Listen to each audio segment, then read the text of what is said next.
Egypt's western desert, the 520s BC. Some 50,000 Persian soldiers march west out of Thebes. None arrive. No graves. No armor. No bones. For 25 centuries.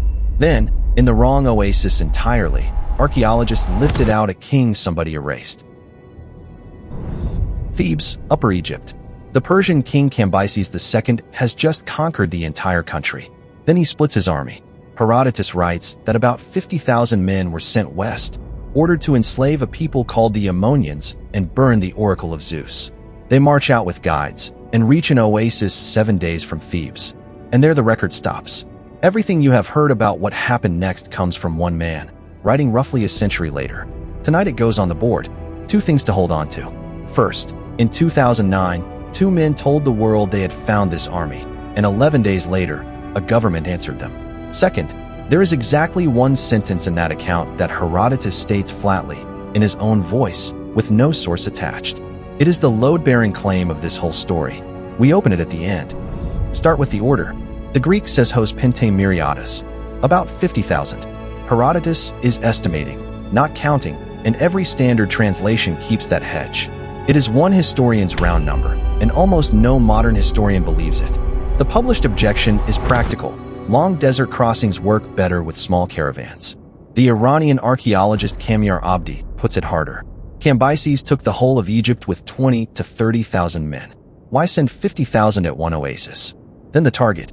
Herodotus describes the Ammonians as settlers out of Egypt and Ethiopia, worshipping a ram-headed Zeus. Their name comes from Ammonius, and every oasis in that desert had an Ammonius cult with ram imagery, which is why the label is so slippery. And notice what Herodotus never writes. He never writes the word Siwa. Not once. Now picture the walk. Siwa lies about 800 kilometers from Thebes in a straight line, and there is no straight line to walk. In between sits the Great Sand Sea, 72,000 square kilometers of parallel dune ridges, roughly a tenth of Egypt's western desert. Arrian described that same country when Alexander crossed it, 2 centuries later. Deserted, sandy, waterless. And this, it is impossible to tell your direction, because there are no mountains or trees or solid hills to serve as signs. A column that loses its guides out there cannot correct itself. It cannot even tell which way it is pointing. Put the witness on the stand. Everything we know about this army comes from one ancient source, Herodotus, Book 3, chapters 25 and 26. As the Leiden Egyptologist Olaf Kapper puts it, the campaign is only recorded by Herodotus. No Egyptian record, no Persian inscription, no other Greek writer. One text. That is the whole file. And here is what almost every retelling gets wrong. Herodotus does not say a sandstorm buried them. He says the Ammonians say a sandstorm buried them.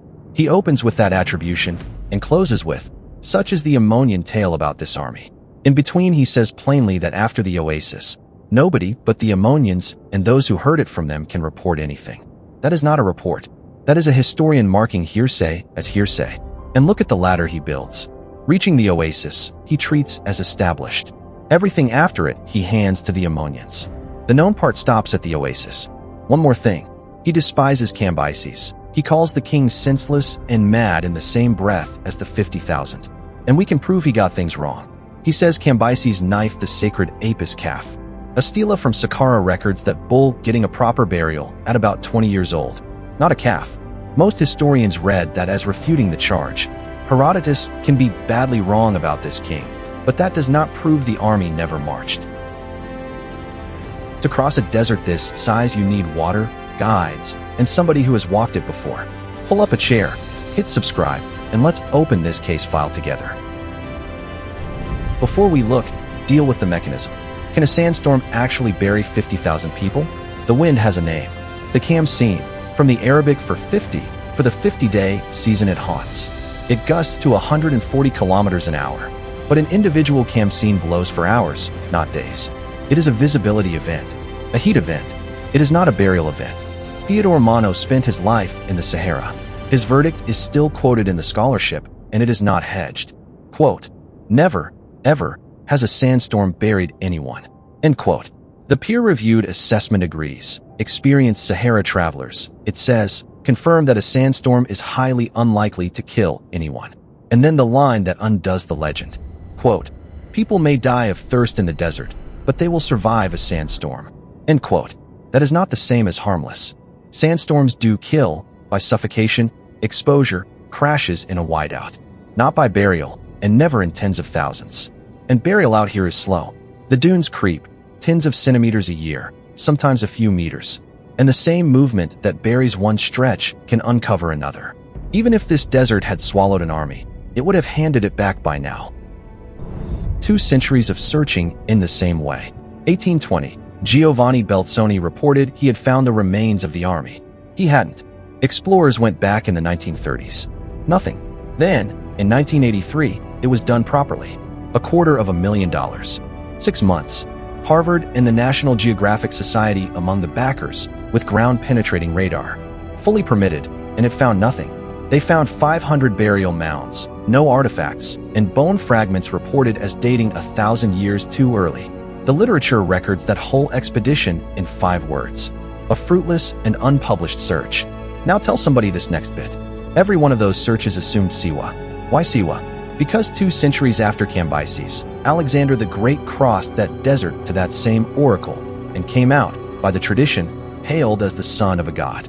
What was actually said was never recorded. Siwa is famous because of Alexander. Herodotus never named it once.